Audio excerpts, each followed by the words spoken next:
در دورانی که اروپا در تاریکی قرون وسطا فرو رفته بود، در قلب ایران زمین مردی ظهور کرد که جهان را با دانشش روشن کرد. زکریای رازی، دانشمندی که مرز میان جادو و علم را در هم شکست. در 865 میلادی در شهری کهن و پر جنب و جوش به نام ری، کودکی چشم به جهان گشود، کسی که سالها بعد جهان علم او را به نام محمد ابن زکریای رازی شناخت. او نه از میان خاندان سلطنتی آمده بود، نه در دربار پرورش پیدا کرد. پدرش زرگری ساده بود و شهر ری در آن زمان مرکز تجارت و گفتگوهای فکری. اما محمد از همان کودکی با دیگران فرق داشت. او ساعتها به ابزار پدرش نگاه می‌کرد و در میان آنها دنبال چیزی می‌گشت. جستجو می‌کرد، کاوش و تفحص می‌کرد. چرا فلزات با هم واکنش نشان می‌دهند؟ چرا داروها بعضی وقتها شفا می‌دهند و بعضی وقتها نمی‌دهند؟ اگر چیزی را نمی‌فهمید، در پی آن بود که خودش تجربه کند. این روحیه کنجکاو او را به سمت مطالعه فلسفه، کیمیاگری و سپس طب کشاند. در جوانی راهی بغداد شد. بغداد در آن زمان مرکز علم و فلسفه و چهارراه تجارت و گفتگوی فرهنگ‌ها در جهان محسوب می‌شد و بزرگترین کتابخانه‌ها و استادان اعم از مسلمان و غیر مسلمان در آنجا جمع شده بودند. در اونجا به آثار بقراط دست پیدا کرد، جالینوس رو خوند، فلاسفه یونان رو مطالعه کرد. اما این خواندن برای او کافی نبود. او در پی آزمایش همه چیز بود. به این ترتیب بود که او مدل و روش تحقیق علمی رو برای خودش مدون کرد، صدها سال پیش از اون که در غرب چنین روش شناسی باب و مرسوم بشه. در قلب بغداد در میان هزاران نسخه خطی و گفتگوهای شبانه با دانشمندان، زکریای جوان با اشتیاقی بیپایان وارد دنیای علم شد. او ساعتها در کتابخانه‌ها دنبال مطالب علمی میگشت، اما هرگز اسیر کلمات نمیشد. رازی همیشه باور داشت که حقیقت نه در کتاب که در تجربه پنهان است. هر نظریه تا وقتی آزموده نشود فقط یک گمان است. او به کیمیاگری نیز علاقه‌مند داشت. در آن زمان کیمیاگری مرز بسیار باریکی با علم داشت، اما او در این علم به دنبال طلا نبود، برخلاف دیگران به دنبال دارو بود. آزمایش‌هایش در زمینه ترکیب مواد او را به کشفی شگفت‌انگیز رساند. الکل، ماده‌ای با خاصیت ضد عفونی کننده که سالها بعد نجات بخش جان هزاران انسان شد.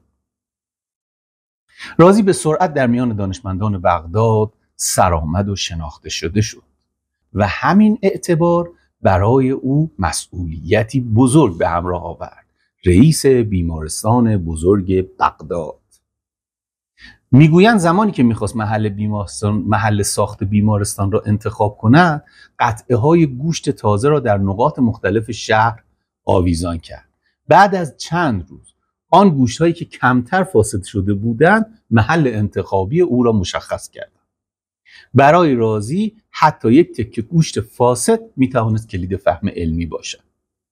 در این بخش ما شاهد آغاز تبدیل زکریای رازی از یک دانش طلب به یک پزشک پیشرو و دانشمند نوآور هستیم. مردی که هنوز در آغاز راه بود اما پایه‌های علمی بزرگی را بنا نهاد.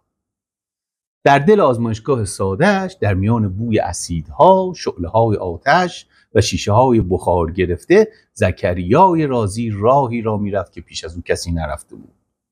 او دیگر تنها یک پزشک یا یک کیمیاگر نبود. رازی به نماد یک تفکر نو بدل شده بود.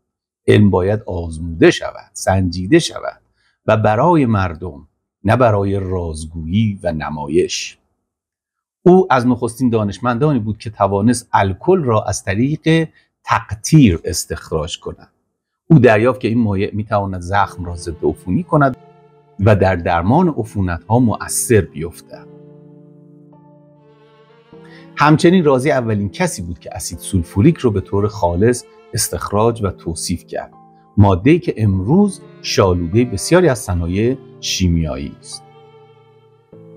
رازی فقط یک کاشف یا یک پزشک نبود، نویسنده پرکاری هم بود. کتاب‌های مهم شامل الحاوی فی الطب که دایره المعارف عظیمی در پزشکی بود و بعدها در اروپا به نام لیبر کونتیننس شهرت پیدا کرد، و کتاب المنصوری که کتاب آموزشی در 10 فصل که قرنها در مدارس طب اروپا و ایران تدریس میشد.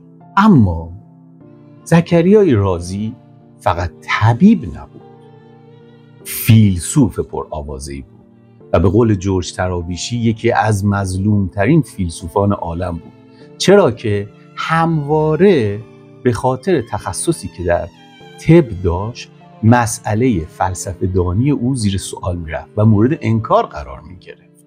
حتی نه فقط از طریق و از سوی متکلمان و فقیهان و متشرعان که با زکریای رازی مشکل داشتن، که حتی از سوی فلاسفه‌ای مثل ابن سینا و فارابی مورد مذمت و ملامت قرار میگرفت. بزرگترین مشکلی که متکلمان و متشرعان و متدینان با زکریای رازی داشتن این بود که وی بزرگترین و اساسی ترین بنیان دینی مسلمانان را مورد هدف فکری و چالش و انتقاد قرار داده بود و اون چیزی نبود جز نبوت.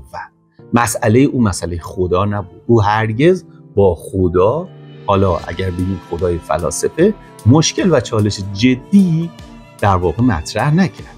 بزرگترین مشکلی که وی مطرح و به لحاظ فلسفی اون رو به نقد و چالش کشید موضوع نبوت بود، یعنی پیامبری. از نظر او عقل انسان برای هدایت و به کار بردن زندگی روزمره او و حتی برای سعادت انسان کافی است و نیازی به هیچ پیام آورنده‌ای از سوی خدا برای انسان وجود نداره، چرا که عقل انسان‌ها به کمال و تمام این وظیفه رو میتونه انجام بده و انسان‌ها رو میتونه در داوری‌های اخلاقی و در زندگی عادی و پیشرفت‌های علمی و فکری همین عقل و فقط عقل میتونه هدایت و راهنمایی بکنه. بنابراین چه نیازی دیگر به فرستاده از جانب خداوند؟ این بزرگترین مسئله‌ای بود که او رو به چالش کشوند. بنابراین زکریای رازی به عنوان یک فیلسوف از دو جهت مورد حمله قرار میگیره. یکی از جهت فلاسفه‌ای مثل فارابی و ابن سینا او رو کتک میزدن به خاطری که او بیشتر افلاطونی بود، در حالی که ما میدونیم فلاسفه مسلمان فارابی و ابن سینا و بعدش بهمنیا کلاً تیپ فلاسفه‌ای که در اسلام و در ایران رشد پیدا کردن بیشتر ارسطویی بودن و به همین خاطر به فلاسفه مشاع معروف هستن. پیروی از افلاطون از نظر این فلاسفه مشاعی و به خصوص ابن سینا جرم بزرگی بود. ابن سینا معتقد بود کسی که نماینده واقعی حکمت و فلسفه هستش ارسطوئه و نه افلاطون، و از افلاطون به زبان بسیار گزنده یاد میکنه یا بگیم زبان نااحترام آمیزی یاد میکنه. مثلا در یه جایی میگه الذی یقال له افلاطون، کسی که به او افلاطون گفته میشه. مثلا میخواد یه نقل قول از افلاطون بیاره، اینطوری توی کتاباش ذکر میکنه. بنابراین ابن سینا با افلاطون و نظریات افلاطون و نظریه موصلش خیلی میانه خوبی نداشت، بلکه به نظریه جوهر ارسطویی اعتقاد داشت. به همین خاطر از زکریای رازی خیلی خوشش نمی اومد و اون رو با الفاظ بسیار تندی مورد هجمه قرار میده و خلاصه حرفش هم اینه که آقای زکریای رازی، تو پاتو از جای خودت گذاشتی بیرون، تو بشین به طبابتت بپرداز، پاتو از قلمرو خودت بیرون نگذار، فلسفه جای تو نیست، جای تخصص تو نیست. خب این یه گروه بودن که به فیلسوفی مثل زکریای رازی میتاختن گروه دوم متکلمان و متشرعان و فقیهانی بودند که اون رو مورد حمله قرار میدادند، به خاطر اینکه مسئله اساسی مثل نبوت رو در مسائل دینی مورد حمله قرار میداد و به لحاظ فلسفی و عقلی اونها رو به چالش میکشون. از جمله کسانی که خیلی مستقیم به محمد ابن زکریای رازی حمله کرد، همشهری هستش به نام ابو حاتم رازی. ابو حاتم رازی یک متکلم شیعه اسماعیلیه است که در همون ری و همزمان با محمد ابن زکریای رازی در اونجا داره زندگی میکنه و بسیار منتقد او هستش. نکته‌ای که باید در نظر داشته باشیم اینه که برخلاف آثار پزشکی که از الرازی باقی مونده و بسیار هم رایج بوده و رواج داشته و ازش استفاده میکردن، آثار فلسفی و کلامی او هیچ کدومش به دست ما نرسیده و این نشون میده که یک سانسور عجیبی نسبت به این مرد برقرار بوده. خب حالا کسی مثل ابو حاتم رازی که به قول خودش داره مناظره میکنه باش و گزارش مناظرات خودش رو با محمد ابن زکریای رازی رو در کتابش به نام اعلام النبوه یا اثبات النبوه میاره، از این لحاظ مفیده که عقاید خود محمد ابن زکریای رازی رو هم اجباراً ذکر میکنه، چون بسیاری از ردیه هایی که بر این دانشمند نوشته شده عقاید اون رو مستقیما ذکر نکردن، بلکه فقط به رد و چالش با اعتقادات او پرداختن.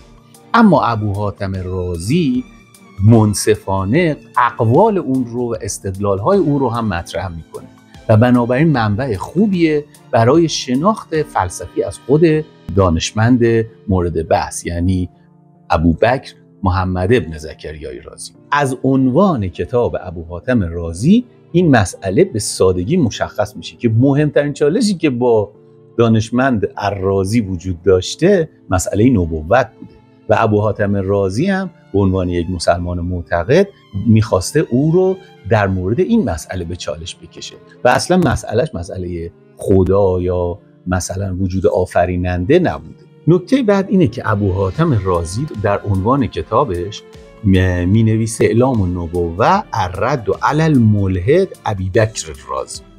یعنی چی؟ یعنی ابوبکر رازی رو به خاطر همین مسئله نبوت عنوان ملحد یا کافر داره بهش میده و در واقع یه جورایی داره تکفیرش میکنه.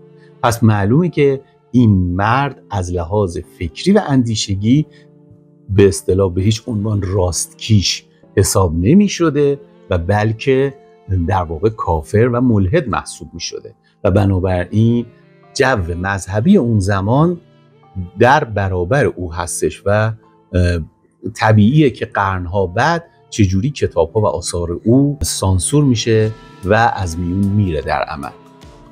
اما این کتاب به قول جورج طرابیشی خودش یکی از نمونه‌های آزادی تفکر در اون زمان بوده، یعنی در قرن سوم و چهارم هجری همونطور که میدونیم اوج تفکر مسلمان‌ها و اسلامیون بوده و در اونجا تقریبا میشه گفت یک آزادی مطلقی برقرار بوده در بیان و رد عقاید چه در فلسفه و چه در کلام و ناظر فرقه های مختلف دینی و مذهبی و کلامی و فلسفی بود. بنابراین این کتاب خودش داره نشون میده که اون موقع با چه احترامی میتونستن در برابر همدیگه صفارایی کنن، حتی کسی مثل ابوبکر رازی که مهمترین آموزه دین اسلام یعنی نبوت رو داره به چالش میکشه. در حال در اواخر عمر چشمهای ابوبکر محمد ابن زکریای رازی کمسو شد که بعضی اون رو به خاطر تماس مداوم با مواد شیمیایی دونستن علتش رو. او در حدود سال 925 میلادی در زادگاهش در شهر ری در حالی که ریاست بیمارستان ری رو بر عهده داشت از دنیا رفت. اما همونطور که میشه انتظار داشت به خاطر همین عقاید دینیش آنچنان قبر و گنبد و بارگاهی براش فراهم دیده نشد و حتی یه جورایی میشه گفت قبرش ناشناخته موند. در دهه 50 یکی از ریشناسان به نام حسین کریمان در کتابی به نام آثار باقی‌مانده از ری قدیم آدرس تقریبی قبر ابوبکر محمد بن زکریای رازی رو اعلام می‌کنه و در دهه 70 گروهی از کاوشگران تونستن قبر او رو در جایی به نام امامزاده شعیب شهر ری معلوم بکنن و الان قبر او مشخص هستش. ما در ویدئوی بعدی به سرگذشت و عقاید یکی دیگر از مشاهیر ایران قدیم خواهیم پرداخت.